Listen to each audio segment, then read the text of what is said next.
Welcome to the AQA YouTube channel.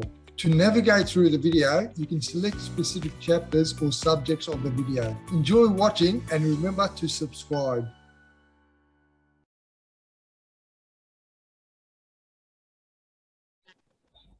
Okay, everybody, we're here today. We've got a talk today with Dr. Mario Cruz. We're going to talk about the new normal with COVID and what sort of we can expect. Mario's going to run us through a few things. Mario's working on the COVID task force at the moment. So over to you, Mario. Thank you very much for coming. Thanks very much, Pete. I'm not actually on the task force. I work for the task force in hotel quarantine and in some other capacities that's coming up shortly. But I think rather than a presentation, it's pretty fair to say that everyone in the whole world is fully COVIDed out, right? Everyone's had enough, and people have started tuning out. And I think that the whole idea of this, and we discussed this with Pete last time, is rather than do a presentation that will become rapidly out of date and out of context tomorrow, what I was going to do is just try and hook you up with a few resources, and mainly to foster this idea that there is no given expert advice on any situation, 100% absolute advice, because it's always relative. It really always is relative.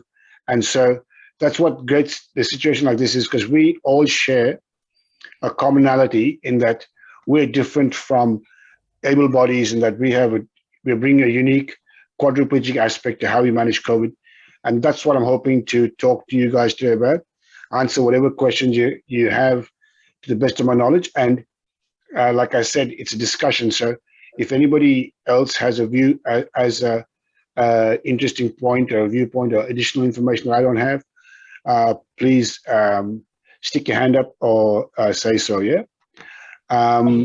It's good to see, I should say before going on, some really old faces and some new faces who I don't know. But a shout out to all those people I haven't seen for a long time. It's really good because this COVID's been a time where we haven't got a chance to catch up. And like other things, there's many good things that come out of COVID. And this is one of them, where we can all from such disparate places come together. I'll just start to share my screen.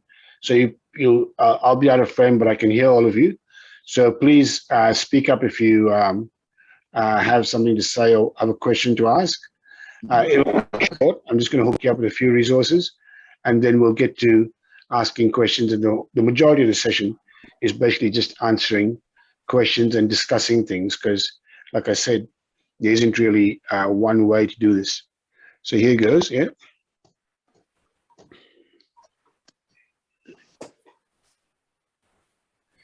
Any questions before we start, I should say?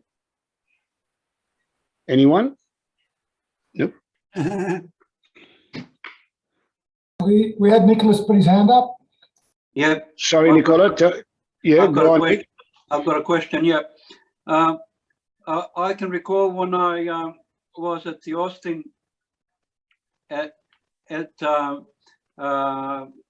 in 2013, when I had my injury. It was mandatory that we wear surgical socks for 6 weeks, I think, after the injury, to avoid blood clots in our legs. Is that a good enough reason for us to ask to have the Pfizer vaccine? In short, absolutely not. In fact, that's just it's a preventary mechanism to develop clots. So it's not a justification to actually have the AstraZeneca vaccine.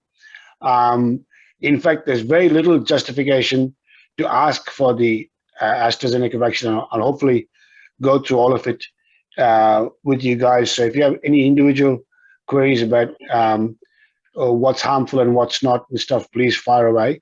But no, Nick, that's definitely not an indication to ask for the Pfizer vaccine. And we'll go through it when we get to that bit. But yeah, please, just like what Nick did, if you have a thought that is current at the time, don't wait till the end to ask the question. Just ask it straight away, because this is not a talk or presentation or discussion in that sense. it's really a discussion. Yeah. Thank you.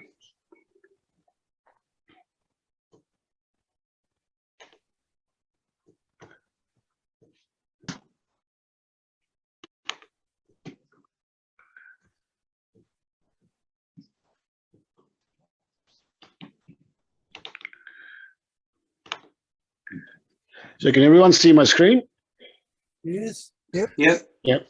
Yeah. So this is one of a huge amount of slides of all, totally 4 slides I've got. So it's basically where we're at, and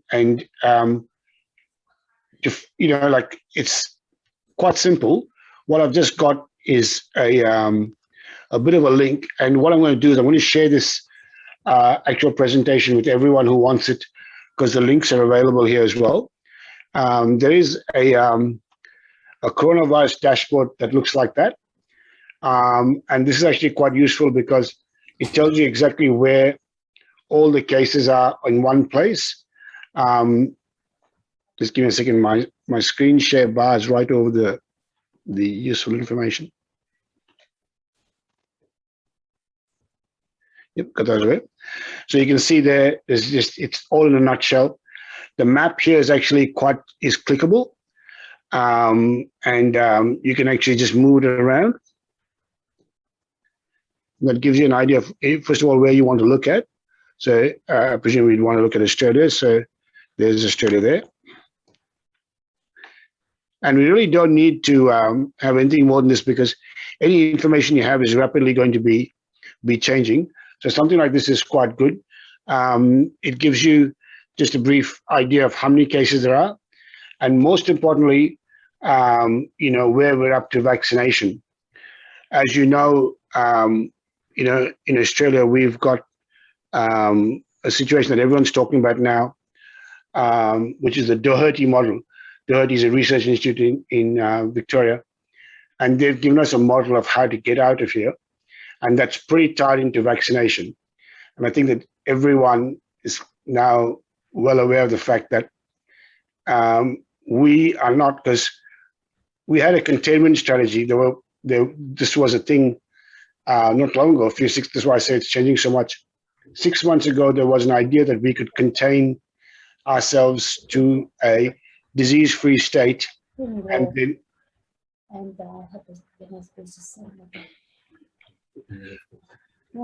we could confine ourselves to a disease-free state, and then take our time vaccinating. Well, this is not going to happen, as you can clearly see. Even in the most secure island states like New Zealand and Australia, we have had Delta variant changed the nature of this, because it's much more infectious, and certainly we cannot again think in a way of having zero infectivity from that point of view, zero containment. We have to look at now vaccinating. So it looks like, and I'll go through a little case study in a minute, but it does look like there's a significant way out of this. So it's not all doom and gloom. In fact, I personally think that by the end of this year, especially in Australia, we'll be going all right.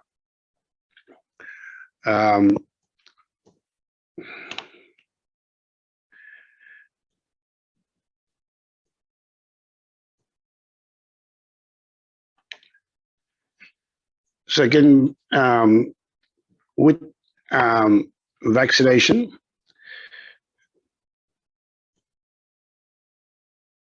apologies, I'll just provide a link here to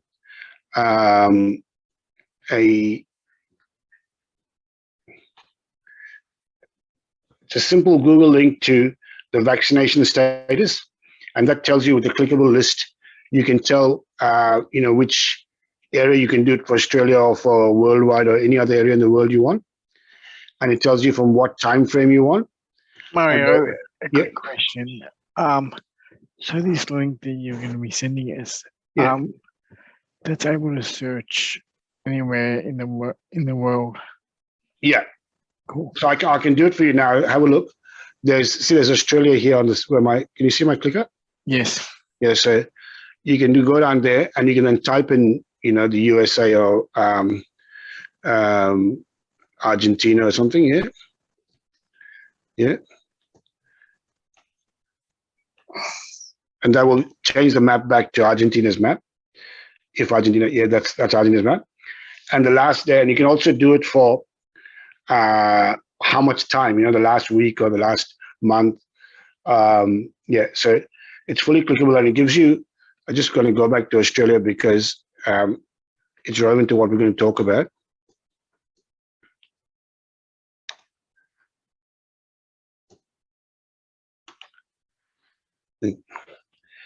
And you can see in Australia, we have some numbers there. So as of 2 days ago, we have a little over a million people with one dose, and fully vaccinated about 600,000. That's like 43% and 24%, 25% of the Australian population. And this is what this is the way out for us, because these numbers are important because like I was telling you, there's a lot of talk about this Doherty model, which tells us that, as you've been hearing madly on the news everywhere, there's this 70% of fully vaccinated and 80% of single vaccinations seems to be the magic number. And that's sort of derived from here in Iceland, because Iceland, although they've only got 330,000 people, they're very much like Australia in that they're an island and they've got good border security. And they had this problem, they had zero containment at one point, and then zero community transmission. And then they had, it took off again. They've managed to get 85% of their population fully vaccinated. And then they just lifted all their restrictions in June. So, they pretty much even, with very minimal mask wearing and that sort of stuff. And their cases shot up dramatically. So they're 205 cases. It's 1 in 5, per week. And you think that was alarming, but the good thing is that 97% of those were completely asymptomatic. They were asymptomatic, very mild, and didn't need to go to hospital at all, which is fine. Which just brings it to the consideration level of a flu or something like that. And for us, that means if we can get to that a sort of similar level, which will take us, optimistically by the end of the year, then we can do the same thing. We're not going to be silly and not. I think that most Australians will be happy to, even the ones that protest on the weekend, will be happy to wear masks and go around, as long as they can go around, but go around in a way that's maintaining social distancing and masking. I think that is a paradigm that's not going to change for quite some time. And I don't think it needs to. Certainly we won't be able to, I don't think international travel won't be a big thing. It'll be, traveling in a bubble with New Zealand and other low, high vaccinated countries. But certainly that's what it's looking like in the new year for us. And from then on, there'll be very little point in going backwards. I think for everyone, it's the lockdowns and the curfews that are the problem. I think it's really important to understand the reason why that was. That was to prevent the hospitals being overwhelmed. It wasn't to stop the transmission. It was just to slow the transmission down to a point at which the cases occurred. But then those cases that occurred were able to go to hospital, go to ICU, get treated, and get discharged. If it all happens in once, as we saw in America and India, lots of people died who didn't need to die. Because if they had got the disease later on, and there were ICU beds and hospital beds, they'd be fine. But the problem is that when the rate of transmission is very high, not only do more people get admitted to hospital and more people need ICU, a lot of the nursing staff, like as you've probably heard in the last few months, there have been points at which nursing staff have been laid off in large amounts, and that contributes to the problem as well. So an ICU bed is not just a bed it needs to be a fully staffed bed. And if that gets overwhelmed, then people die needlessly. And I think that's the thing that the lockdowns was set up to stop. And that's the thing that, 80% vaccination rates will achieve for us. Mario? Yes, Steve has raised his hand. He's got a question. If you'd like to unmute yourself, Steve. yeah, I can't see you, Steve, but I can certainly hear you, hopefully. Yeah. Yeah, no, I asked the question before. That's okay. Oh, yeah, the hand was still up. Yeah. Sorry. Nice. So, and this is the thing about the reasons for vaccination, because contrary to what you've heard, people do get the lots of people get like in Iceland, they did, lots of people get the infections after being vaccinated. But the whole point is it's it's a completely different disease. It's very decreased in severity. It's either mild or asymptomatic in the large part. There's decreased in transmission, not that great decrease in transmission, but the point is that it doesn't matter now that it's being transmitted in a vaccinated population because the severity is so low. And there's one point that people miss with getting vaccinated. Everyone's worried about what will happen, if they get the complications that are associated with the vaccinations, which we'll talk about in a minute. What they don't talk about is the more frequent likelihood of getting long COVID, because even people who get mild to moderate COVID get long COVID, which means it doesn't go away. Like I've got an anesthetist colleague in the US who's had like 9 months ago, and he's still short of breath, still needing oxygen. And this was a fit, healthy man who used to cycle and play tennis and all that sort of thing. So there are other people who've lost their sense of smell for the foreseeable future. And people don't realize how bad that is. That's a really, really horrible condition. Loss of sense of smell is a serious disability and can cause serious depression and serious impaired quality of living. So, the weighing up between having the vaccination and long COVID should simply sort that situation out. You don't want that. Nobody wants long COVID. And there's a high chance you will get it, even if you don't get the very severe COVID. Which sort of brings me to the safety concerns about the vaccination, right? So people are worried about, getting thrombo. The two vaccines have a different complication associated with it. So we'll just go for the AstraZeneca one, which is more common and is the one that everyone's worried about because of the bad messaging. It's easy to blame the media, but I think the medical community didn't do their share in promoting a clear, sensible way to approach the information. They just put the information out there that it was risky, but they didn't give the average person a realistic idea about how big that risk was. Some simple graphs, some simple comparisons would have made that. Before I start, firstly, the problems with blood clotting as a result of getting the virus, the AstraZeneca virus, and not the Pfizer virus, is because the AstraZeneca virus is a complete virus. They give you a complete inactivated virus, whereas the mRNA vaccines like the Pfizer and the Moderna only give you a small portion of the virus. The reason behind that is that they found a portion of the coronavirus that they think is responsible for warning your body that there's a foreigner coming in. And they found the spike protein was the one they thought would be the one. So they developed a vaccine to the spike protein. Turns out it works very well.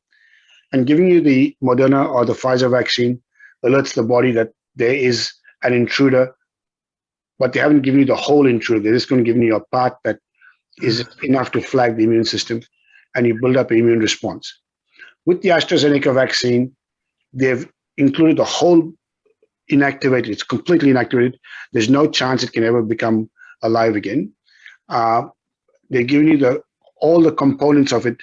It's as though they've broken the whole components down and giving it to your body, presenting it to your body as a package.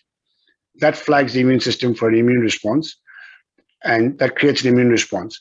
Now, you've probably heard that COVID itself causes clotting problems. In fact, quite commonly, 5 in 100 people will get clotting problems with COVID, and that can lead to significant problems. In fact, the problems with breathing and stuff are caused by bleeding in the lungs as a result of bad clotting. This is the reason why the vaccine is also giving very few people, the complications. because it's alerting the immune system to the same sort of phenomenon. Now, if you were going to get the clotting with the vaccine, you were also going to get the clotting probably much worse with the virus itself. So there again is the mistake that the thing they didn't tell people is that if you're going to get the clotting complications with the vaccination, you are in that group would probably do very badly with the virus itself. So it's not a reason why you shouldn't take it. In fact, it's a reason why you should take it. And the other thing with the amount of clotting is how often it occurs, So in people below 60, it's 2.7 per 100,000 people. So that's about 3 around, and above 60, it's about 1.4. Now that's the reason why they're only giving it's not that they're being, stingy or trying to be ageist or anything. The reason why they're getting the older people to have the AstraZeneca is because, contrary to what people think, the older people get the complication of thrombosis, thrombocytopenia, much less. Now, having said that, that's the reason why they're doing that is in our environment, we have low community transmission. In that, when I say our environment, I mean Victoria. Whereas in Sydney, there the community transmission is much higher. And in those environments, you would advise everyone to have, because when the community transmission is higher, the risks of getting COVID are higher. And therefore, the bar for you not to have AstraZeneca is much lower. And this is what people should understand. The bar is not a fixed thing. It's not fixed for Australia. It's not fixed for Sydney. It's not fixed. It depends on how much transmission there is in the population. If there's lots of transmission, any vaccine is safe, completely safe. If you've got very low transmission, and you got lots of money, then you can go for the Pfizer vaccine. The big point is that it's made into like one's a better version than the other. It's not. The Pfizer vaccine is now showing a much less prolonged immune reaction. So you're going to get shorter immunity with Pfizer, and you probably need a booster. Whereas with getting the AstraZeneca, it's showing a much longer immune profile.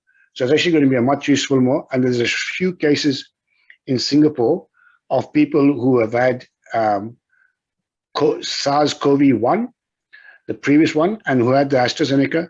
And they're actually now immune to pretty much every strain and some related viruses as well. So it's not like one's a superior vaccine. The AstraZeneca is a very good vaccine, and in fact, superior in giving you the immunity. And when you look at the complication rate, there's thousands of things.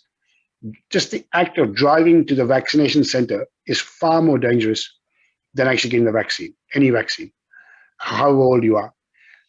We just get in the car and drive if we want Maccas, and we don't think about it. But the risk of that is, so if you're above 60 or below 60, it's 2.7, 1.4. The risk of driving to Maccas is 156.7 for getting in a hospital with serious infection, and 4.4 of dying. So you see, you're doing that every day, a risk that's far more higher than having the vaccination, the AstraZeneca vaccination. And yet everyone's hesitating to do something that's probably going to be life-saving over going to Maccas, and I hope you get and if it was just put that way to people, more people will just go and get the vaccination because it's so simple. That's talking about the AstraZeneca vaccine. And if people want to know more about the actual complication itself and what it is, I'll just briefly say so, and later on in the discussion, you can ask me to explain more. But basically, the problem that people are getting is after they had the vaccination, you start forming blood clots in your body organs and in your brain. And those blood clots use up all your platelets, which are responsible for helping you clot. And then you ironically go into a situation where you actually bleed more than you clot. So the clotting ends up, and virtually all those people go home, right? It's eventually treatable. The ones that died are either old or in which it wasn't diagnosed. But now that everyone knows that this is a complication of the vaccination, and you know what the symptoms are, abdominal pain, headache after vaccination, all those people are going home. Whereas, 10% of people who have COVID don't go home ever. Yep. So, Mario, I might just jump in, sorry. Yeah. Shane raised a good question back a bit. Shane, do you mind asking that question about the vaccine? Does it stop chance of getting long-term COVID. Yeah, I was just questioning, like, because you're talking about long COVID, I just wanted to confirm that the vaccines actually do reduce or completely stop the chance of getting long COVID. Good question, Shane. I'm sorry I can't see the chat from my view now, but very good question, because I was supposed to talk about that and I've talked so much. I actually skipped that very important point. It does. In fact, after 6 months of having long COVID, people have had the vaccination and then gotten their long COVID's gotten better. So long COVID is definitely prevented by having the vaccination, which is one very good reason to have it. And it also can be used to stimulate the immune system to get rid of long COVID. Yeah. So definitely yes to that. Yeah. Anybody else got questions they'd like to ask? We'll come back in a minute, but I was just continuing. I've talked about the thrombocytosis as a complication of the AstraZeneca vaccine. The complication with the Pfizer one is inflammation of the heart or myocarditis. That happens in even less people than the clotting complication of AstraZeneca. It probably happens with half the people, and is again has not resulted in any deaths. It's been a very mild illness and just pretty much just observed, and the people have been able to go home.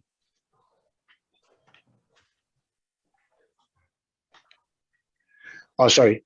And there's pretty much, I'll include with this talk a resource that can give you just a standard Google COVID-19 resource, but it gives you all the links to things you want. And in the Australian environment, there is the DHS website that I'll provide on this link as well. One of the things that people can do if you want to know, because it's changing so often, a vaccine eligibility checkers, that'll be with the that'll be provided as well. You just have to enter your age and your circumstances, and it will tell you what vaccine you're eligible for. Please, if it tells you you're eligible for vaccine A or B, just have it now, because I think it's really important. Because from our point of view, it's now become, if everyone gets it, it's like, people are thinking, oh yeah, we'll just wait, let everyone who's safe to take it get up to 80%, and then we'll all be okay. That's wrong, because once the community gets to 80%, there will be mild transmission between the people who have 80%, mild disease transmitted freely between people who are part of that 80%. But for the 20% that are unimmunized, and especially us with other problems, we are going to be in the thing that we could get severe COVID. So we are now in an environment, say in December, post-December, the new year, when the majority are vaccinated, and we're hanging around thinking, oh, no, everyone's vaccinated, we're all okay. It definitely does not work right. It's really important to get that, because then you'll be in the 20% that's being subjected to full-on transmission, because they'll remove all the lockdowns and stuff, and everybody else will be getting mild ones. But when we get it, we'll get the severe one. Well, 5 to 10% of us will get the severe one. So I hope that's a point I've made clearly. And I'll just stop sharing, and then we can open up to discussion.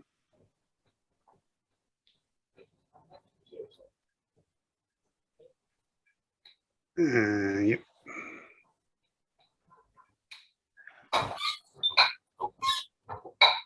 Thanks, everyone. I hope I wasn't talking too quickly. And That's great, Mario. Thanks, Naz. And if anyone's got questions, fire away, or just observations or things you want to say that you've heard. Or... I've got one. Has any of the injections got any proof of any female that wants to get pregnant? Have they got proof of any young female that wants to get pregnant yet? Absolutely, Mark. Because a lot of my young people aren't having injections. Yeah. So the College of Obstetrics and Gynecology, the RANCOG, in conjunction with the American colleges. They have looked at all the data and it's completely safe. Together with the Australian government, with the ATAGI, it's recommended that any woman of childbearing age who is planning to have children to be vaccinated as soon as possible. And any woman at any stage of pregnancy or breastfeeding can be vaccinated because the antibodies are passed in breast milk, which is good for the infant. And it's been shown that pregnant women are in the group of riskier people than normal people. So if you're pregnant and you get COVID, it's not a good thing, not for you or for your baby. So it's completely safe. And in fact, it's more than completely safe. It's that people should do it because the alternative is a little bit dangerous. You know, when you have something that's completely safe and something that's a little bit dangerous, if you're a person who's wanting to have a baby or has a baby, then you definitely want to be on the does no harm side. You know. Yeah, I might jump in for a moment, Mario. Yeah. I sort of really get why people are cautious and have different views, and there's lots of people have many different conditions why they may not want to get vaccinated yet. You know, and starting conversations, I never really understood that myself until I spoke to many people, and there was really a lot of legit reasons out there why people can't get or were cautious. And I might bring Georgina into this, Georgina, because your example is really good about this. But there's many other reasons why. But I suppose it promotes having a good conversation with your doctor, your local doctor who knows you, to go further to see what's best for you. But I might, if you don't mind, Georgina, just telling people about your situation. Yeah. Yes, I was initially hesitant to get any vaccine whatsoever. I have a history of blood clotting due to having lupus. So the blood clotting is actually what caused my paraplegia. I had a blood clot at level T7 about 18 years ago now. So yes, very, very nervous. And also added to that, I had taken the flu shot, say about 5 or 6 years ago, over a 2-year period, and in both situations I wound up in hospital. So I had side effects. So as you can imagine, my concern. However, my specialists were adamant and said to me quite bluntly, if you're going to choose the vaccine because you do not want to get COVID. COVID is a lot worse than your side effects, and if you do fall sick, you'd be going straight to hospital where you'll be treated. So that gave me that little nudge that I needed, and I'm under 50, so I qualified for the Pfizer, and I've had the 2 injections, and side effects were, the first one was just a headache and a sore arm, and the second injection, similar symptoms, but I just felt about, a few aches and pains, a bit like a flu, but only lasted 1 day. So I knew that I was expecting it, so it wasn't scary, and I just rested, and I really feel good about having the vaccine, and I'm glad I did it. So yeah, I can understand people can get nervous through their various illnesses, but there are other reasons too that people might be hesitant. I spoke to a friend of mine who's a carer for her husband, who's actually a paraplegic, and she's been caring for him for about 20 years. And she's nervous about taking the vaccination because she's worried that she might be ill and fall really ill and not be able to care for her husband. So she's in a bit of a dilemma there. So yeah, there's all different reasons, but hopefully people can get past that thought about side effects and know that our hospitals are available to help and know how to treat the symptoms. Can I jump back in there, Georgina, just to reinforce that there are a lot of people out there with concerns, and every single person's concern is a valid one. It's not like you have invalid concerns. It's like, we're very good at telling people mental health, if they've got a phobia or something, we don't say to them, just get over it, right? Just go, it's not real.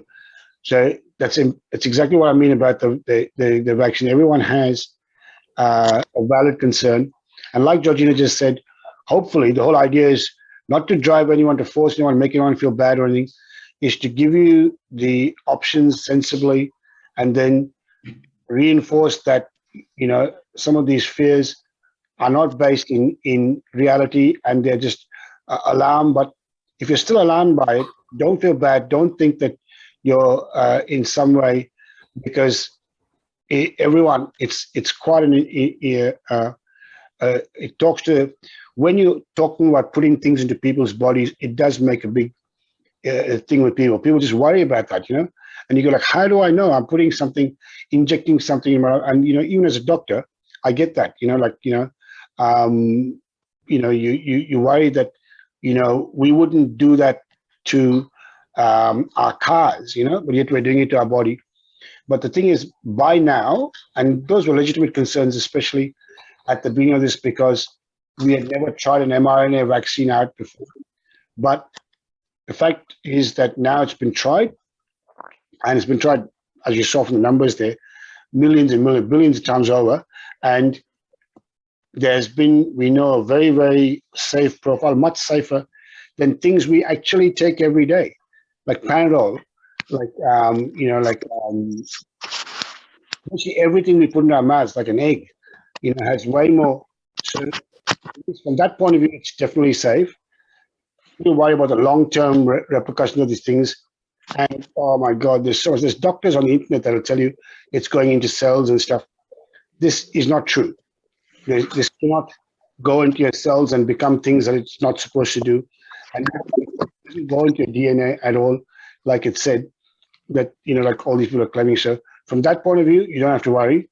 But everyone's concerns are legitimate. And I guess it's stuff like this, talking through it, you know, will help. If it doesn't help, well, so be it.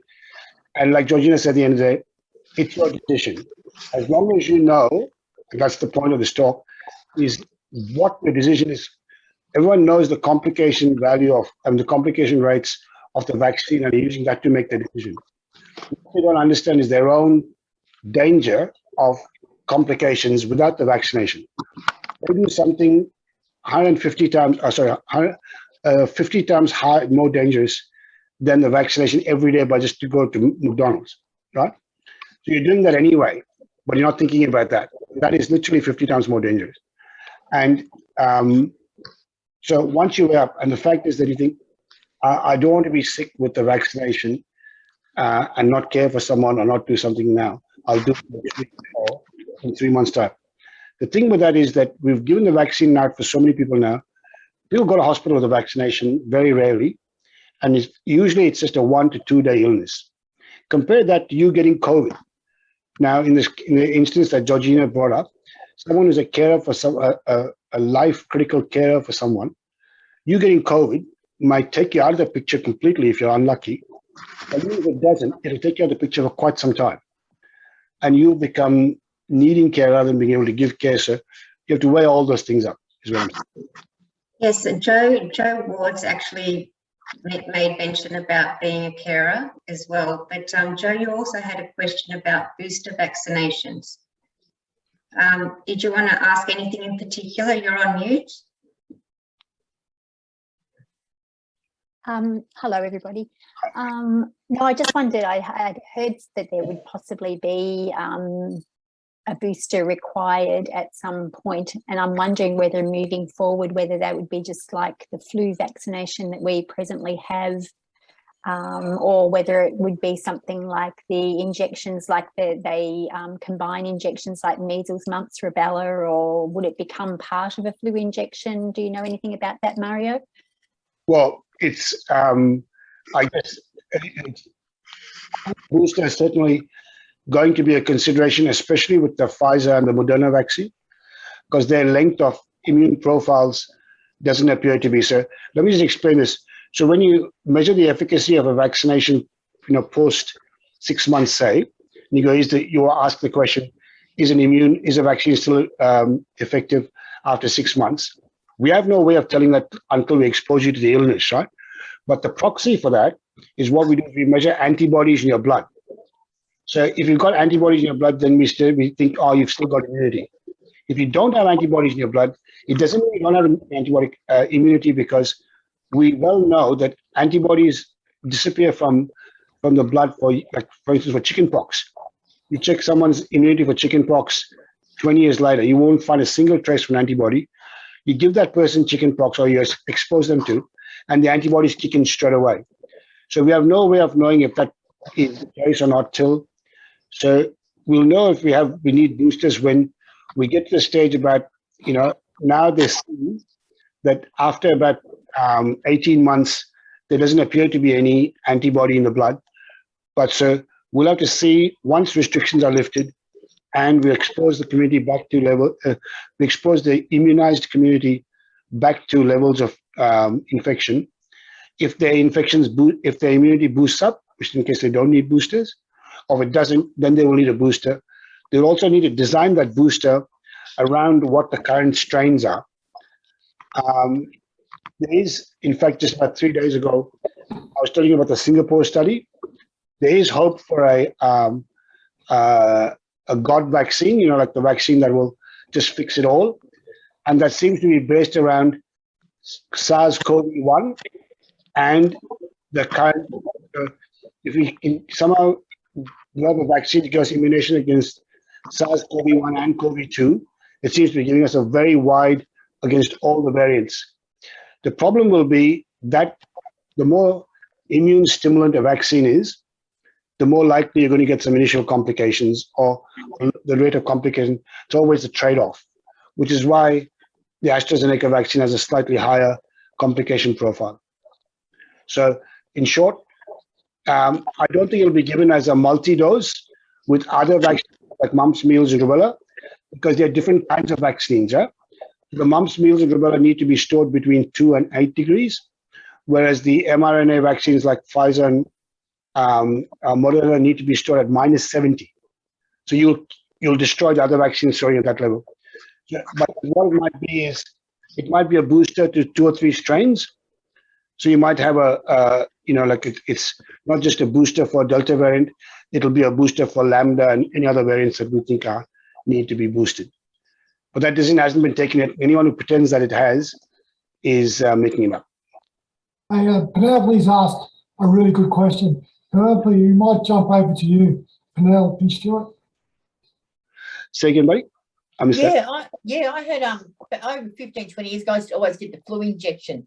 And every time I used to get it, it used to hospitalise me with my asthma to the point where I've had 2 respiratory arrests.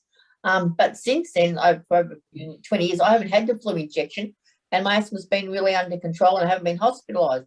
So I'm really hesitant about the injection, but I booked in to have it. Yeah. Because but is there such a thing if the flu injection does, Yeah, it's not. In fact, it's a common, it's actually true.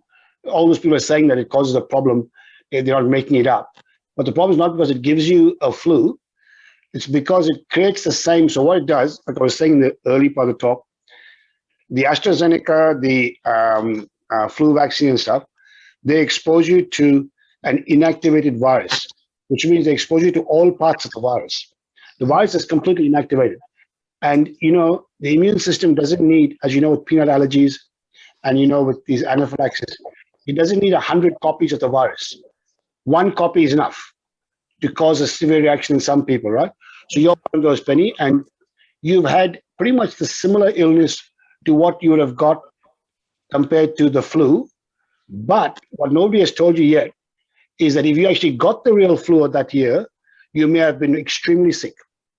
And the reason why you've been doing so well now in the last 20 years is because the immunity to the H1N bits, not N1, but H1, the early bits of the thing, have conferred on you some immunity, partial immunity to all flus. So, if everyone's immunity was great and the same, nobody would need vaccination, yeah? But the point is that some people just don't recognize a bad thing as a bad thing, and some people overreact, and you were in the you're in the group of the people who overreact.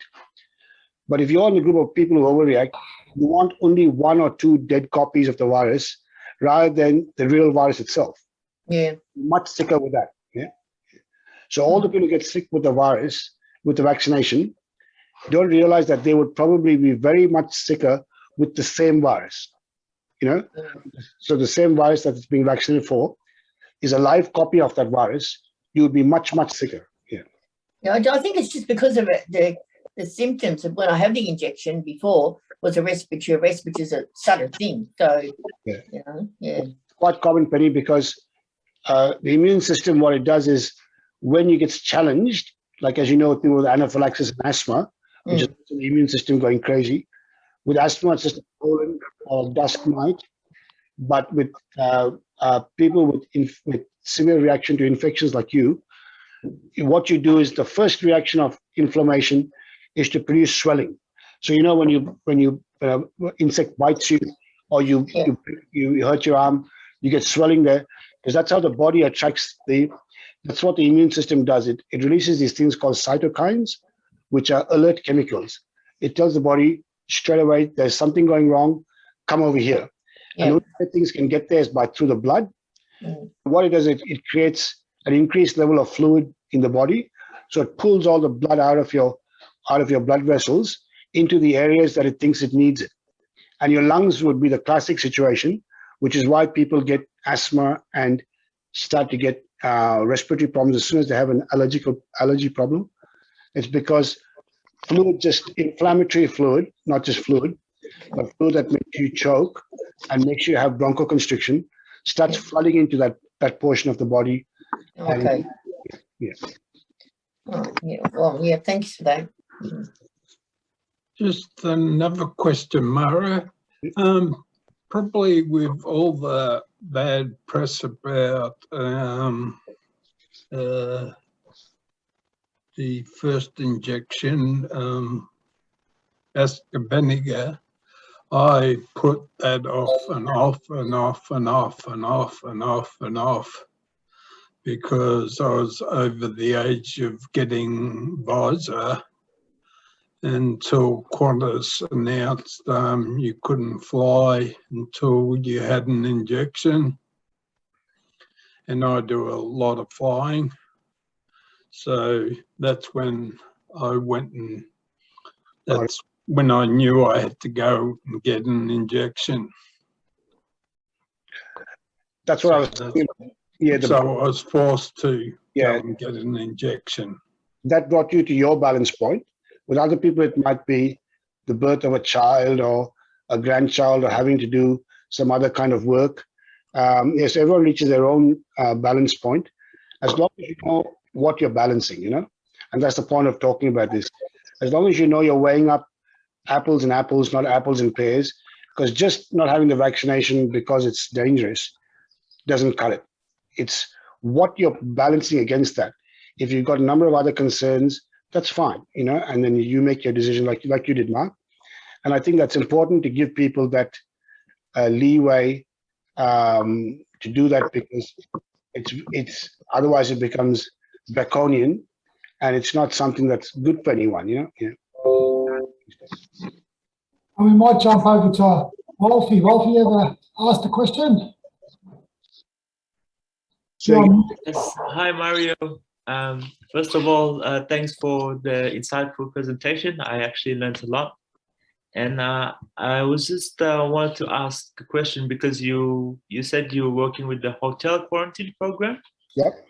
And I was just wondering if the rules is going to change next year once the international borders start to open and everyone's most getting vaccinated and everything. Do you think that's going to change in the future? Because I'm planning to fly back home sometime next year to see my family, because I haven't seen them in a couple of years now. Yeah, sure. Certainly, you know, what anyone says is all conjecture, because the government changes things very quickly, and that's the nature of the game. But certainly, in the quarantine system is already changing. In fact, as of last week on Sunday, they've removed the doctor from the testing system. So the testing system is changing. And also what they're hoping to do is to get that facility up in Mickleham running. And also, and you've definitely heard this, by the end of the year, in the new year, once we've got the vaccination levels up, they're hoping to do community in the community quarantining. So if your circumstances are appropriate, obviously it doesn't work for a person in a large family, but if you're a single person living in an isolated unit, you'd be allowed to home quarantine. So it all depends on the circumstances. But the government's hard to take a decision on the future based on a very reactive government, because as we all know, they change very quickly, Wafi. So if it's your plan to go and visit your family, you should take into some things that, you know, the worst case scenario, not the best case scenario. So the worst case scenario is, firstly, if you'll be able to go to the country. I'm presuming it's Afghanistan, is it? Brunei. Brunei? Yes. Oh, yes. Well, it's locked down there and here as well. So it's, yeah. The worst case scenario is that Brunei won't let you in for a start. But if Brunei, so you wouldn't want to book your tickets, they're completely sure that. And if Brunei does let you in, you should always take into the fact that you will have to do quarantine when you come back. Yeah. And obviously you wouldn't fly if you're not vaccinated. But so if you assume that you're going to do hotel quarantine on your return, that's the only way to be completely safe that you. And so if you once you've known that, you can just acquaint yourself with the concepts of hotel quarantine from working the quarantine system. Definitely go to the Northern Territory for hotel quarantine. You have much better quarantine there in terms of open air spaces. In Melbourne, it's just terrible. You're locked in. You can't open your window for 14 days. If you're a smoker, God help you. So you just have to pick your quarantine. And certainly, it's much better to go to the Northern Territory and get your quarantine there. But I think that you have to assume that that's going to be the case.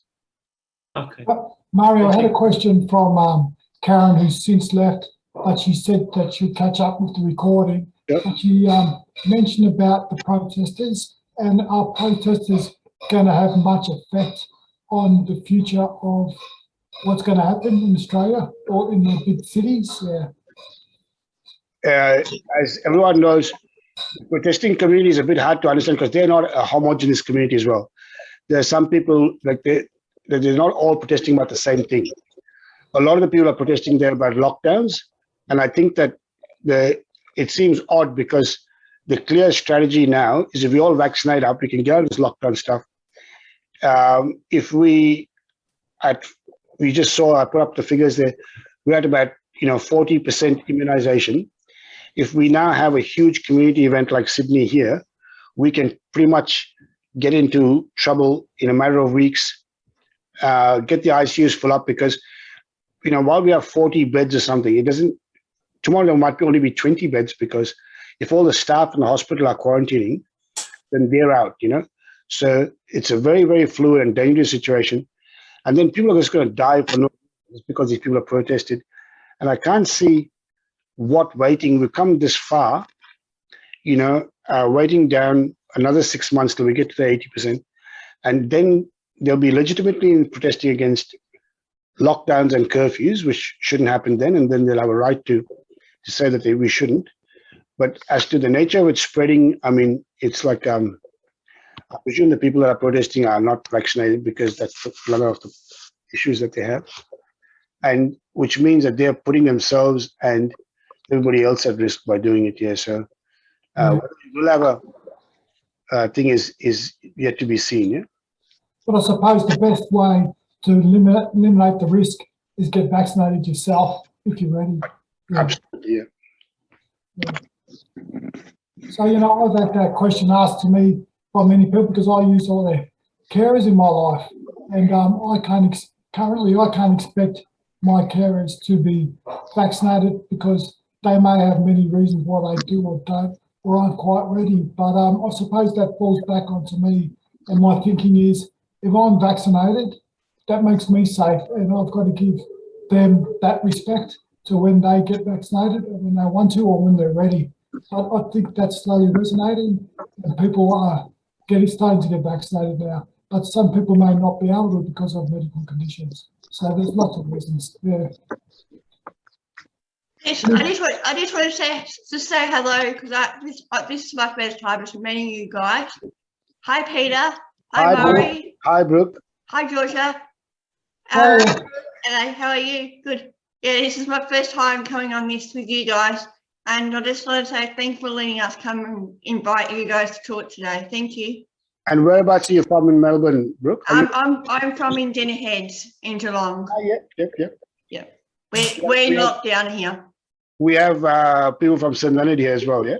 Yeah, I'm from St Leonard. How are you, Brooke? Hello, how are you? Good, thank you. That's good. Hi, Mile. See you later, guys. And I'm from Armstrong Creek, Brooke. Hello. Hello. How are you, Rosie? Yeah, Rosie. Yep.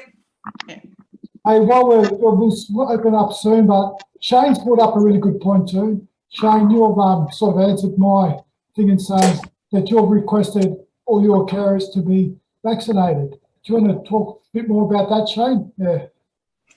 It's just my personal stance on just making sure everybody's safe, because obviously carers go through, look after multiple clients, and it's just reducing that risk of transmission. Even though I am fully vaccinated, I just want to reduce the risk to myself and to other people. Yeah, basically that's why I've chosen to have everybody who's fully vaccinated. Yeah, brings up a good point. So currently, your provider, your care agency can't force their staff to vaccinate currently. They don't have the right because it's a human right whether you get vaccinated or not. But as you hiring people to come on working for you, you can request that they be vaccinated, and that's a personal choice. Yeah. Myself, I've left it up to my carers. All my carers have been really good. I've had open discussions with them about keeping safe and keeping well and reducing, and they're really good. They don't want to see me get sick. But, when I talk to them, they've had really genuine concerns why they haven't been vaccinated. But now they are starting to, and I really get that and respect that. Yeah. I'm sorry. Sorry, I was just saying, one of my carers was coming in all these conspiracy theory facts, like more people have died from the vaccine, COVID and stuff, and I just want to get someone that just don't want to have to deal with that sort of stuff. So yeah, although I am finding it's a bit of a struggle finding carers, but yeah, overall it hasn't worked out. Gruder, you had a question regarding the two separate vaccines being over 60.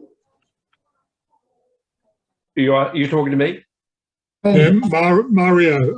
If you're Ben? over 60, like I am, and your doctor says, look, I prefer you to get Pfizer to AstraZeneca for whatever reason, can you get it? Okay. Just one sec. Before that, just back to, sorry, Brent, to your issue about the people with conspiracy theories and stuff, Shane. It's very hard in this environment to put out information that's correct, and taking people on like that will probably antagonize them. It's very, it's probably best just to lead them to the sites where you say, no, that's not right, do that and that, and if you want to, check this out. And like I was saying, the link in this presentation, the global thing, it tells you all about the complications and the rates, and it's Google, so it's like a large source of all the collated information, so there can't be if you think Google's affected by a conspiracy, then you're gone, Yeah. So point of protection and then leave them. Sorry, Ben. Yeah. Now, it's actually depending on there are strict guidelines put out, but then there's flexibility within the guidelines, and the government hasn't clamped down too much on the variability in the individual practices too much because they want everyone to be vaccinated, right? But technically, you should not be able to get one below 60 if you haven't got an indication. And even if you've got an indication, the indication just usually means you have to discuss it with your GP. If it's a condition that's treated by a specialist, discuss it with your specialist, and then 90% of the time they go ahead and have it. So it's not like when you have a condition, you don't get it anyway. Yeah. Having said that, a lot of GPs are using a gray area where they, and quite commonly when a dose of Pfizer multi-dose vial is opened, there will be 2 or 3 doses that are not accounted for. So they will give people that. So they have been doing that individually, but that's not an authorized thing. But really speaking, there should be no reason outside of the contraindications where you could request a different kind of vaccine than that's being advocated. You said your GP told you that you should have the Pfizer vaccine rather than the. Did he give you a good reason why? I have a history of bleeding disorders. Right. So with people with a history of bleeding disorders, you do what, because that's not a contraindication. So if you have a bleeding disorder, you talk to your GP, and if your GP is not happy to give the go-ahead, then you talk to your specialist, who's, you know, a hematology specialist, and usually in that case they will give you a decision, yeah or nay. If the hematologist says that you can't, then you can get a Pfizer vaccine. Yeah. Thank you. Yeah. So you just have to escalate it a bit. Yeah. Yeah. In fact, I don't think I need you. My GP has said, look, we'll just give you Pfizer. Yeah. A lot of GPs are doing that, and they have the ability because they have access to Pfizer vaccines. Yeah. You went to a Max place, they probably cut down on that. Yeah. Duke, would you like to ask your question? Yes. Hi, Mario. Hi, everyone. I'm pretty lucky because both my carers are both fully vaccinated. But if a carer that will supply to me, if one of my normal carers aren't available, and I request a person who is vaccinated, is AQA, who supply my carers, are they obliged to supply me a carer that is vaccinated? And that's one of my questions. And the other statement I had is that I was hanging dry to try and get the Pfizer, not so much for the blood clot reason, but I thought with the Pfizer, which has a shorter time period of getting the second dose, you can get it a lot quicker. And so there, it'll give you probably the better effectiveness of being covered. But when I went into having a look at the way they worked out the effectiveness of the different vaccines, the different companies were using different and variable ways of measuring how effective they are. And as it's now coming to the light now, the AstraZeneca seems to have a better almost effectiveness as far as the long-term coverage of the virus than Pfizer has even. And that's why, you know, they're bringing out now, what I've heard is that there's a third booster dosage that you have to get of Pfizer to give you a longer period of coverage. Is that all correct, or is that all rumours as well, Mario? Well, I'll let Pete talk to the AQA issue first, and then I'll talk about the vaccine. Yeah, I'll talk about the AQA issue. AQA currently, or no provider can currently refuse a carer that they can't work because they don't have a vaccine. They can't expect their workforce to get a vaccine. And that may change. Some industries, like frontline workers in hospitals, are starting to put that through, but it's not concrete yet. But that doesn't mean that you can't, you can request vaccinated people only. You have that right. But AQA don't have the right to expect people to be vaccinated. Yeah. True. But before you go, Peter, in that case, I know they don't have the right to demand it, but do they have in the staffing levels of their carers have whether they are vaccinated or not? They can ask that question, but that... No, I don't mean asking the question. Is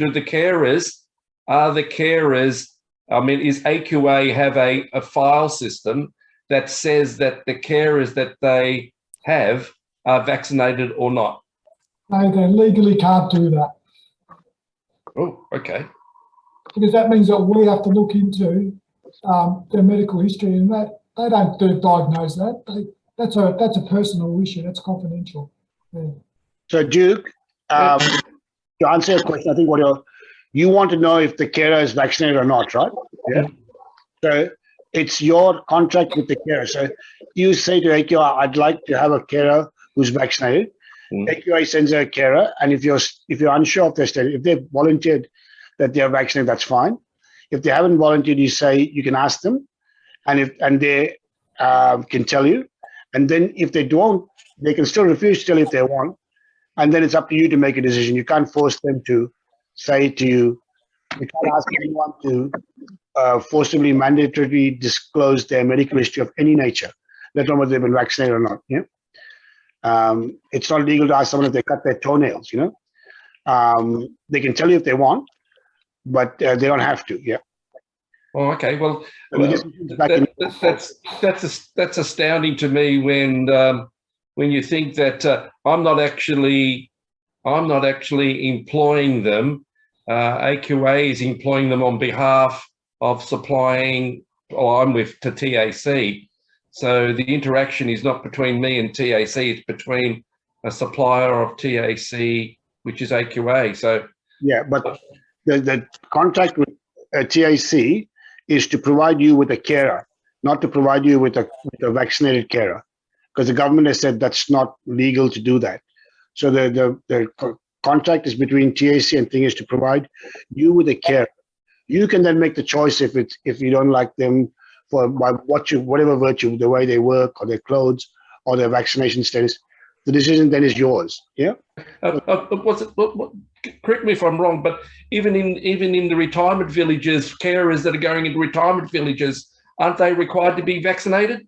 That's because the government has authorized it to be mandated in those circumstances because of the transmission and people dying. Yeah. Whereas the government hasn't mandated the general disability sector yet. Okay. So mandated old aged homes and certain other places like frontline hospitals and ICUs and stuff, but hasn't mandated for disabled carers or disability service workers. So until that stage, AQA cannot do anything apart from say we can look. And if they say so, we can do our best to provide you the carer. If you need 100% confirmation, you'll have to ask them, and they are again not under liability to tell you if they want. And you've also got to understand the concept of it's a person's right to do something as long as it doesn't affect another person. Yeah. So you have that right, and the carer has that right. So if she says or he says, I don't want to tell you, then you have the right not to employ them, and they have the right for you not to expect them to be vaccinated or expect you to say that to them. So that's how it works both ways. Yeah. Yeah, Duke, I'll sort of give you a comparison.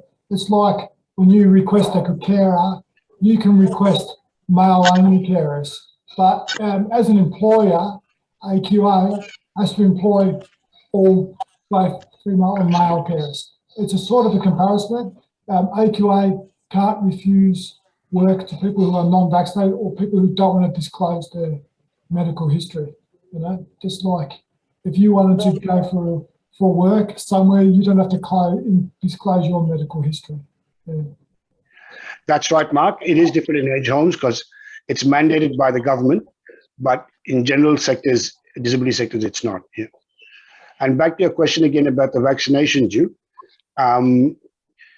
it's definitely the case that different companies provide different statistics, and you need a degree in statistics to understand this half the time.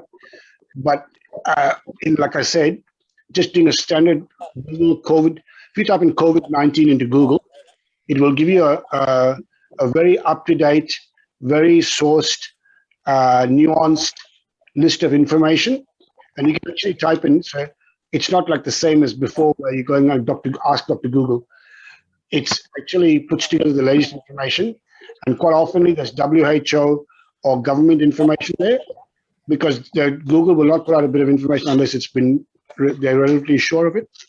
So government information is usually easier to understand and has been worded at people like us, not technical information, whereas the company statistics on efficacy are worded at medical professionals. But having said that, the differences between the two vaccines are negligible in terms of efficacy, But now there is talk that the AstraZeneca might be prolonged, give you a more prolonged immune profile. Like I said, we don't know that if we get to that stage. Till we get to 18 months from, most people have had the vaccine for 18 months and they're exposed to new viruses. Once we determine that, then we'll be able to tell if the booster is required for the Pfizer or if the Astra is better or not. Okay, thank you. There was a message from Brata. I don't know if Brata's there. He said there was a Business Insider article saying that the developer of the AstraZeneca shot says the Delta variant has made herd immunity impossible because vaccinated people can still transmit the virus. Yes. Just wanted your thoughts on that. Absolutely good point, brother. That's what I was trying to say before. I don't think anybody sensible now thinks about it doesn't remove herd immunity. It removes the concept of having the immunity susceptible to the point at which there won't be any community transmission. So herd immunity is definitely a thing. It happens. We've all got herd immunity to smallpox. But with the coronavirus, it's like correctly the article pointed out, with the Delta variant, it went so fast that there was no ever chance. Like you can see, it's exactly what's happened in Victoria. And we had zero transmission at one point. Now we don't. Same with Sydney. Now they don't. And this is always going to get out. Vaccination will give us the equivalent of herd immunity, which is not natural herd immunity, but it'll give us immunity to the disease, which is, like I said, it'll give us herd immunity to severe disease and dying, which is what we want. So there will be a continued transmission of the lesser variety among the vaccinated people, and that's what is realistically obtainable. Yeah. Thank you, Mario. Does anybody else have any questions? I just like to shout out to Craig. I haven't seen Craig since he was in hospital. How are you, buddy? Lovely to see you. Yeah, good to see you, Mario. I still remember that night we went to the pictures. That's right. You're looking fit and well, mate. Yeah, good work, good work. I just got a comment, Mario. I think it's pretty bad, the media, how much of a role they've got in all of this. With the AstraZeneca, you know, that is a good vaccine, but it's just had, you know, the blood clots issue has been, I think, just made into a story where it's created so much fear. People think it's going to kill them, you know, as soon as they get it, they see it as a negative and won't even risk getting it, even if they had no choice. Yeah. Absolutely correct. Sorry, Pete. But sorry, Mario. Right. Yeah. It's just a doubt that everything's put through the whole system about, you know, the vaccinations, and the doubt about people thinking that we're getting pushed around by government, and it's just created a lot of doubt. You know, we need to put our trust in government and just look at it from the science point of view. Yeah. And also, I think it's blaming the media is, I think, an easy game when you think about the medical community, who I'm part of, unfortunately, has a lot to be held to blame for as well, because we have pandered to the media. You know, when we could have come up strongly and said, no, there are complications with this vaccine, but let's put these complications in perspective and do that, then the media will carry that message. But there was no such messaging, because the government went forward and then backward and then said, it's okay, take it now. Who the hell is going to take it? You know, when they've already lost their confidence in something, it's very hard to regain it. And you go, there was some reason why. So medical messaging hasn't been the great throughout this epidemic. A lot of medical bodies now, I'm attending a talk on medical messaging next week, because we realize it's our fault. You know, we've let this doubt come into play. Wafy. I have another question. So in terms of the vaccine, like, you know how there's like new strains coming up, like, you know, the Lambda variant, and then there's another one, which is the Zeta variant, which is a combination of Lambda and Delta, which is currently what's happening in Florida. So like, what are the chances that we have to get like another dose, like a third dose or something? Is that likely? The first thing is that it's very, all the variants that we know now, even though they may break through the vaccine and give you an infection, they give you a very milder form of the version. No one with the with any sort of variant with the vaccine who's been doubly vaccinated gets into serious trouble and into ICU or dying. Part of the problem is if you hear people, oh, he had the vaccine and then he's got this thing and he's in ICU, it's because they had the vaccine 2 days before they got the infection, or 10 days. You need a subsequent, that's what AstraZeneca takes 3 months. So you need, if you're having the AstraZeneca vaccine, you only get immunity at the 3.5 to 4 month status. So in any of that time, if you have the variant, you may get a serious infection. But the point I'm trying to make is that all the variants have a much less severity of infection because, especially with the AstraZeneca ones, because they use all parts of the vaccine. The mRNA vaccine is a very clever vaccine. They've taken the most infective part, is the part that where it sticks into your body, the spike protein, and they're trying to give you immunity to the spike protein. But having said that, a change in the spike protein will make that vaccine ineffective. So at the moment, there are no ineffective vaccines, but that might well come with a new strain. When the strain changes its spike protein, which doesn't, then you will have those variants. That's right. So there's no saying if it will happen or not. Having said that, a lot has happened in terms of variants, which is really strange for a virus. Viruses don't usually have this much variation so quickly, you know? It goes a period of time, which leads to a lot of questions about the virus itself. That's for another topic, over a glass of whiskey or beer or something. But, you know, this virus is behaving very, very. The DNA in this virus is very unstable. So making any predictions is going to be proved wrong, and with any luck, it's running out of steam. Mark Thompson, you raised your hand. Yeah, so with the Pfizer shot, after your second, will you be topped up with Moderna?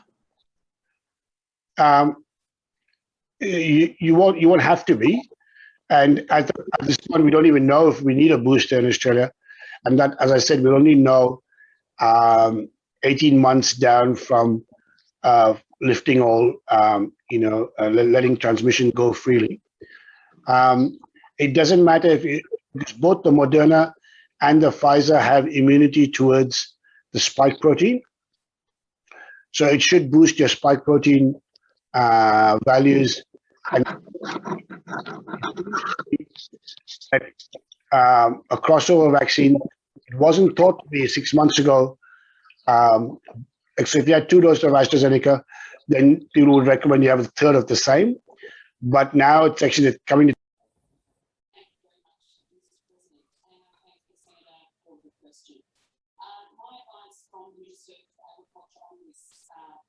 Sorry, was I muted for a while? Yeah, just for a couple of minutes. Or a minute, maybe. The host, I think, Pete, you muted me. Oh, yeah, sorry. Yeah. Slip of the finger. Oh, I thought you wanted me to wrap up.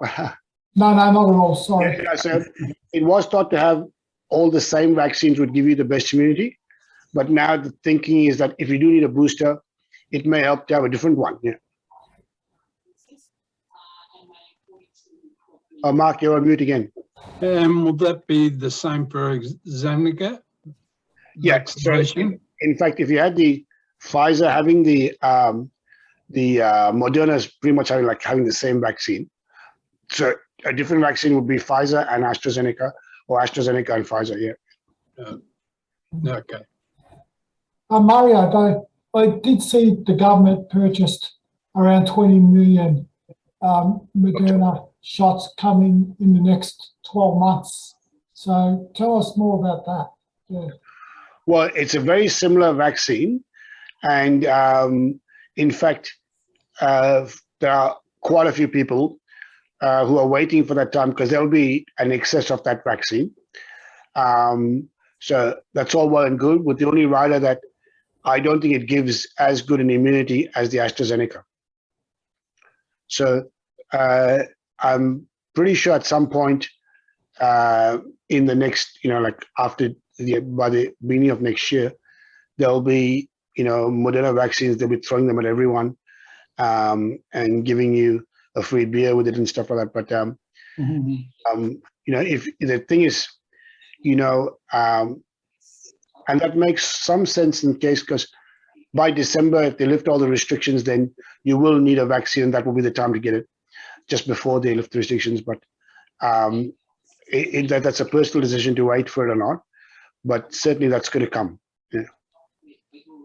I think with that 20 million Moderna shots that they've ordered, I think a lot of that's undesigned and still may be designed as different variants pop up. Yeah. Very good nuance, Peter. That's exactly right.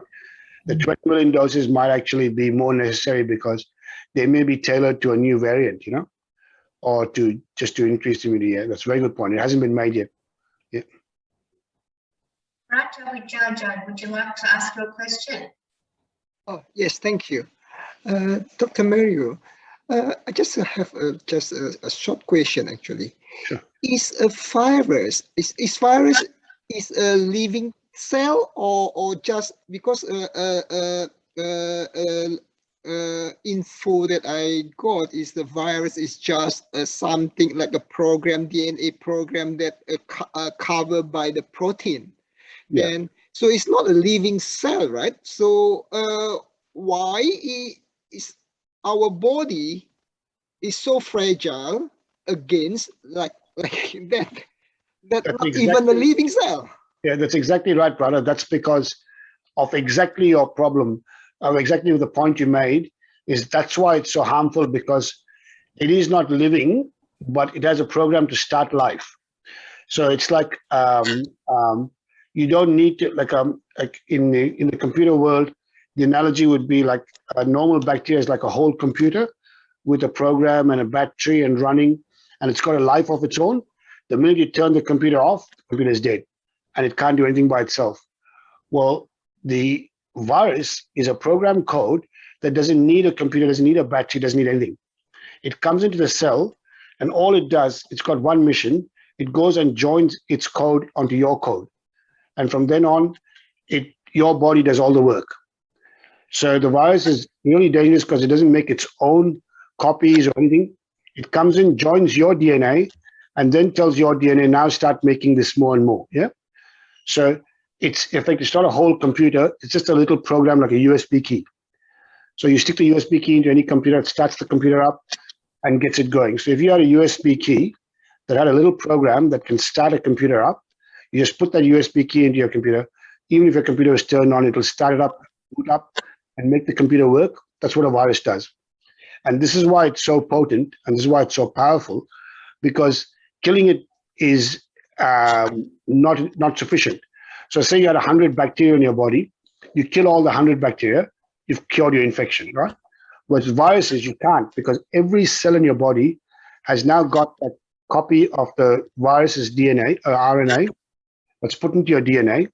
So now to kill that virus, you have to kill every cell in your body, which is not possible, right? That's why you can't get rid of it.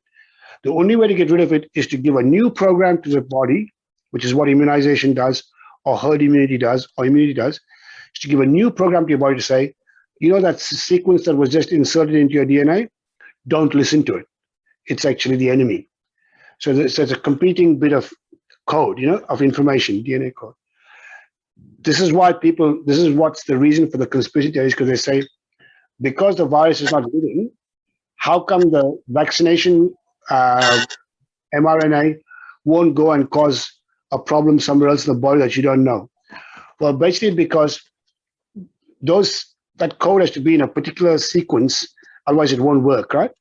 So they remove the essential sequences to ever make it possible for it to multiply again or to do the same thing what the mRNA does. So all it's doing, it's not going into your DNA. What it's doing is going into your body just to be a red flag to your immune system to say, that is an enemy, you know? So it's just for identifying purposes. It can never reproduce in your body, which is why the scientists are so sure and the people are so unsure, but they're going, what the hell? A virus is just a message, and now you're giving me a message saying it's a vaccine.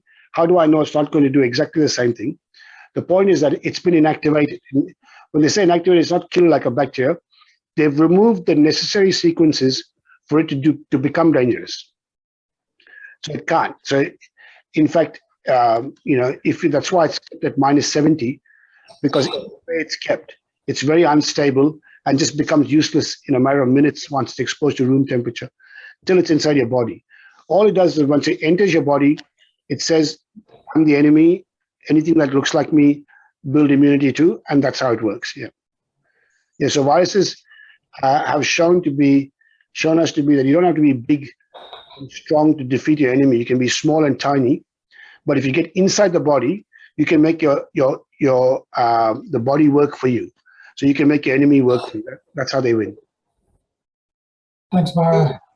So is this correct that it's actually our body attacking our body itself? Absolutely right. So your body, as soon as you get the coronavirus, your body sees it, and like what I was saying before, it says, oh my God, there's a huge inflammation, there's a huge attack. So it sends out these molecules called cytokines. Cytokines mean cell killers. And they bring your body's immune system to come and start killing every instance of this cell. Because the virus is now, like I said, in every cell, what your body is doing is killing every cell in your own body, which is why you die, you know? Yeah. Is this correct, what is called the cytokine storm? Correct, yeah, that's right, yeah. So some people get, like most people get a normal amount of cytokines. So when you get a cough or a cold, or you get a cut and you get an infection, you get a normal amount of cytokines, and it usually stays in that area. So if you have a toothache or tooth infection, the cytokines bring all the inflammation to just around your teeth. But in a cytokine storm, the whole body is affected. The cytokines go all over. The cytokine release mechanism gets affected. Thank you. Can I ask you a question, Mario? Yeah. If you've had the vaccine and your body and your blood, I take it, which is circulating through you, if someone who is doesn't want to get vaccinated, are you able to give, if they need a transfusion, if they're ill, will they inherit your body's capability of defeating the virus? Very good question. So for both the vaccines, for at least a year, once you've had the vaccination, you bring up these things called antibodies. Yeah, they're already formed. So the body has two ways of fighting an infection. In the first stage, it forms antibodies that circulating antibodies. These have a name, IgG. And then after that period, it seems to go into the memory, the immune memory. And this is a process that nobody actually knows even now in 150 years after learning about immunity. We don't know how the body stores this information, but the minute we're exposed to another virus, we rapidly bring up active immunity again, and we start secreting new antibodies, even though there were no antibodies visible in our blood. Now, the kind of immunity that can be transferred to another person is at that stage when you have antibodies in your blood. When you have IgG in your blood for the first year or so, and you transfer it, it's called convalescent serum, someone who's recovering. That will certainly kill viruses and be effective. And it's exactly how mothers transmit immunity to their babies in breast milk and in their own blood. That will work only for the period in which the mother or the host, or like you, are making antibodies actively. When it goes into the quiet system, your blood will be as useless as anybody else's blood, because that messaging as to where, when we're storing history, is in the thymus and other organs. It's not in the blood. So having said that also, while your blood, like say, for instance, you and your wife, you got the vaccine, you got a high amount of antibodies, your wife gets very sick for it. If you give her your wife your blood, she will definitely benefit from it if she's the same blood group. But she might not benefit. It's not a, it hasn't been shown to work. Like one shot of blood doesn't work all the time, you know? It might need repeated doses in some people, and some people it has no effect because the virus, the cytokine storm and the virus replication is so strong that repeated transfusions of blood with antibodies in it is not working. You know? Yeah, so it will work, but it won't cure the person, I don't think. Yeah. I was just wondering, you know, like if someone donated blood or something, and that it went through the cracks that they had it, would the recipient of your blood inherit the virus if you had it? Oh, so if you gave someone with active virus, definitely. I mean, that's like transmission. That's like saliva. If you can get from saliva, you certainly can get from someone's blood. So yeah, definitely. But so you would have, if you were giving a blood transfusion with someone with active COVID, but not convalescent COVID. Active COVID is when there's a virus in the blood. Yeah. After a period of about 14 to 21 days, the virus goes away and only antibodies remain. If you give the blood with antibodies in it, that's convalescent serum, and that's not infected serum. That won't give you COVID, but that'll give you immunity. Okay. It's amazing. I'm learning a lot. Yeah, it's been a really good, healthy conversation. I've learned so much myself, and it's been really interesting hearing what everybody is thinking and talking about too, because that really adds to what the community is thinking and how we're, you know, sort of all into this, you know. So I really enjoyed that part of it. But I'm going to have to wrap this up really soon. We'll let a couple more questions come because we've gone over time. So, Mike, if anyone's got any finishing questions, here's your chance, please.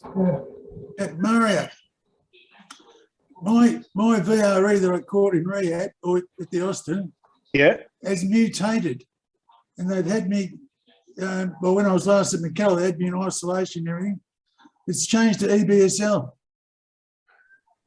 Yeah, so when it's not so much changed as the old guys have gone away and the new guys who are resistant to your bugs have decided to reunite, you know? Yeah, well, I was on Fustin and rifampicin twice a day. Yeah, and the ones that died from that, doxycycline now twice a day. Yeah, the ones that died from that all died, and the ones that didn't have now risen up and formed a new band of COVID protesters. The bad boys. Bad boys, yeah. Wifey, we'll go with you, Wifey. Yes, I have another question.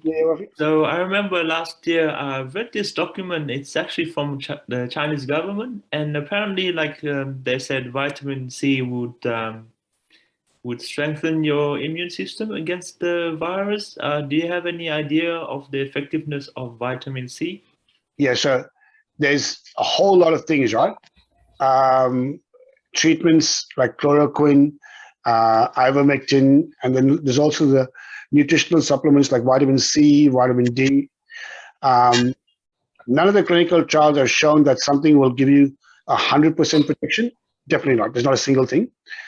But things like vitamin C, the name itself suggests that it's vitamin, means it's something that you can't get from nature.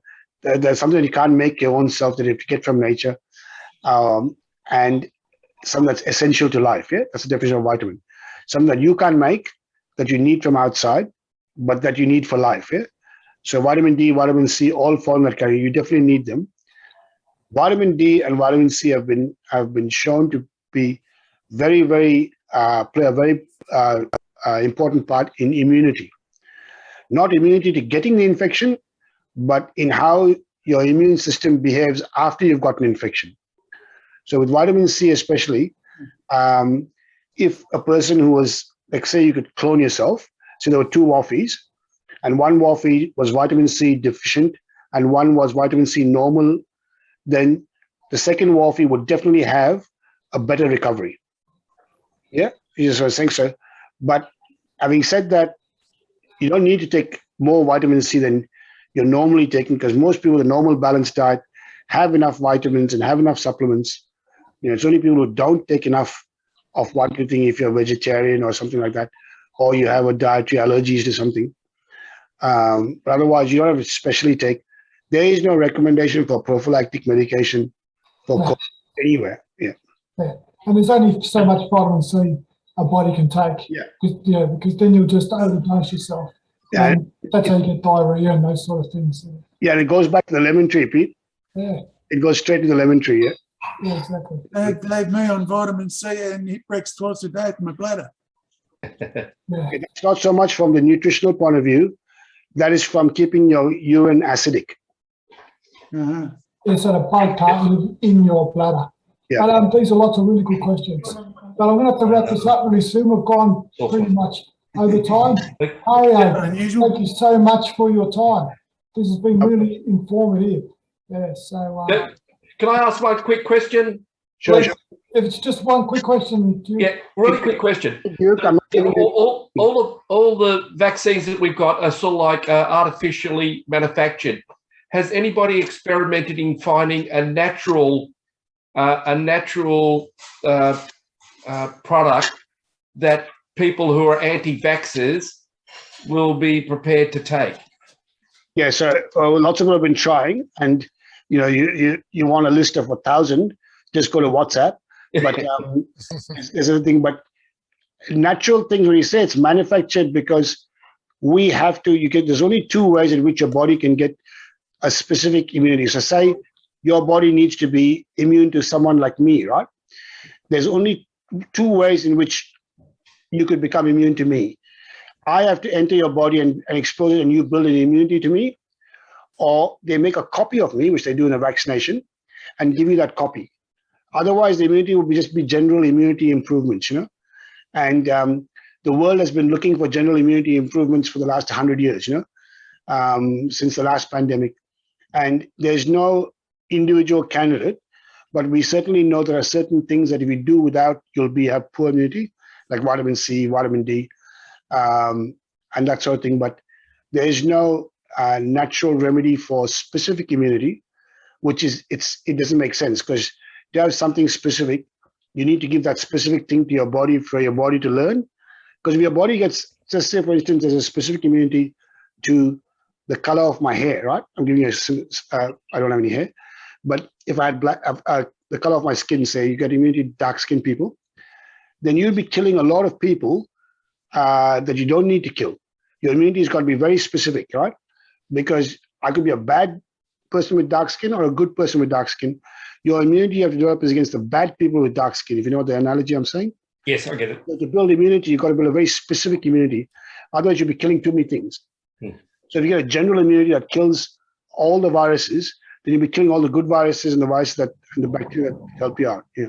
Yeah. And I was just wondering, like, do say monkeys and apes get the COVID? Animals definitely do, and the simians, the closest, our closest relatives, chimpanzees, it's like pretty much everything we get. Yeah, but they do, and in fact, this virus, possibly that it came from another mammal, but it's not just animals that are close to us, because its immunity is built around the structure of a protein. We share proteins with bananas. We share 55% of our proteins with bananas. So something that works against bananas will work against us. So the point is that you can have, things that can infect a species can jump. So it may affect humans. It may not affect orangutans, but it might affect dogs. So classically, this one is coronaviruses. They affect cats and like tigers and stuff. Yeah. The only reason why I was asking is, can we catch something from our pets and animals or something? We might be stopping humans, but a lot of animals come and kiss you. A lot of people are very close to their pets and things like that. Very unlikely, because the viruses tend to be stable for the most part, and there's some that you can get from animals, like common cold and stuff. But the thing is that those are anyway, that you're more likely to get from an adult than from an animal, from another human being. But the ones like these ones that jump species, that requires a special condition of pressure, of the virus has to be put under pressure, and that pressure makes it change, evolution, under evolutionary pressure. So kissing your cat and your dog, apart from looking strange, is, You're